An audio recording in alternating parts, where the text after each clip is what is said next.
So I've been in law enforcement a little over 10 years. So I started at the Pineville Police Department, worked there for almost 5 years, and then transferred to Gaston County. I love it. The kids are very friendly here. The staff is awesome. I couldn't ask for a better situation on that. We've always had SROs here from the Gaston County Police Department, and we've always had a great experience with every SRO we had. This year we had an SRO change, and so Officer Pullen came to join our Stanley community, and from day one, he's just made a great impact on our school. He's out at the car line in the afternoons, he's with students in the morning, he walks around the building, he sees students at lunch, and so he quickly made a name for himself as just a great guy who cared about kids and cared about our community. And so we've really enjoyed getting to know Officer Pullen and have him here taking care of us every day. Initially, I didn't know what was going on. I saw the teacher escorting the student towards me. I knew something was wrong, but I couldn't quite tell what. So I just started heading that direction, and we weren't far from each other. But once just after a second or two, I realized what student it was too, and I have a connection with the student and his father. I just turned him around and began to do the Heimlich maneuver. First couple tries it didn't work. It stressed me out a little bit because it wasn't working. So I tried a little harder the third, fourth, and fifth time, and I guess that fifth time worked. So he ended up okay. Officer Pullen, who had noticed something was going on, he came over. He was able to get the young man, and after several thrusts, it immediately was dislodged, and he was okay. We're very blessed and we're very fortunate in lots of ways for that day.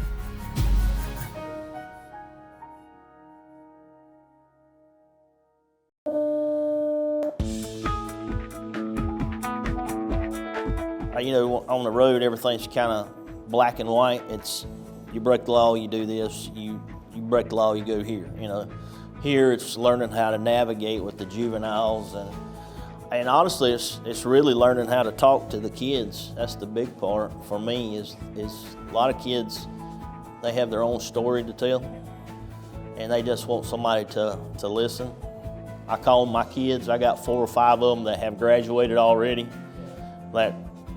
They call me, they write me, they come by and see me, they bring me lunch, they come by and want to see Officer Thompson, and I call them my kids. Officer Thompson is a dedicated school resource officer. He's an integral part of what we do here. We have worked very hard to create a safe environment where students feel safe. He's the head or the advisor for our Impact Club, and that is exactly what it says. They leave an impact on the community. They do service projects. They've done things like collect blankets for our homeless community. Last year they collected goods to make Easter baskets for all the elementary students at our local Bessemer City Primary. So he's worked very hard to build relationships with students. Many times while he's on cafeteria duty helping us monitor behavior, you'll see students come up and just talk to him. They talk to him about everything from their baseball game to their softball game to their boyfriend problem. So he has really done a good job of building that connection with them and making them feel safe. And anytime we've had an incident, we've had a few, nothing major, but a few little incidents to worry about, he's right on it, he's spot on it, giving us direction, explaining what we need to do. And recently we had the 2 incidents where we had some safety concerns. We had a teacher who had a pretty bad injury. First incident was, I think it was August 28th.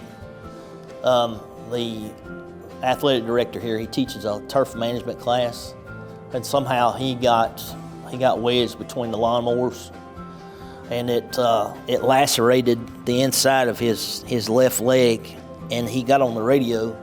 So I meet him in the gym hallway, which is down here. I meet him in the gym hallway, and I see that he has what they call arterial spurt.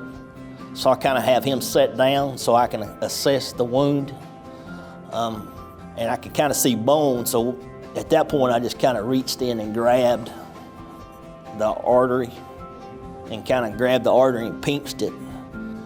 And then we got a tourniquet, which helped me conclude the wound. So I got the bleeding stopped and got him treatment. So it turned out good. So he just responds. When things need to be done, taken care of, he goes above and beyond to serve Vesper City High School, and we appreciate him very much. The week after that, I was in the cafeteria, and it was second or third lunch, and had a young lady come up. The young lady was coming around the corner, and she was gasping for air, and she grabbed her throat.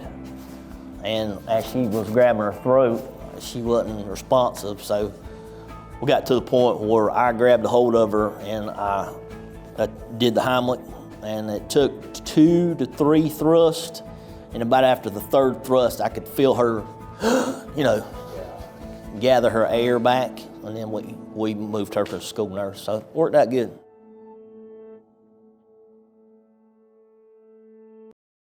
So I think it's important to have SROs for lots of reasons, and I think primarily it's important because it gives a good relationship between students and police officers. I think it's so important to have SROs because in the current climate and culture in which we live, I think it helps students feel safe. I also think it helps parents feel safer, knowing there is an armed police officer on campus who can, if need be, act in the event of an emergency. But just having him here gives us an extra sense of security and a feeling of we're all good, it's good. And I think if you walk through our halls, you'll see that Vesper City High School is a safe place. Students are laughing, they're talking, it feels good in the building.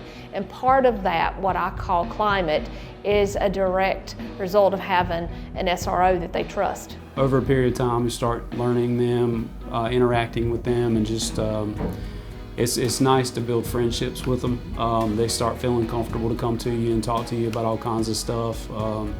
Getting little fist bumps throughout the day from all of them is pretty cool. I love working as a SRO. It's probably one of the happiest times of my career.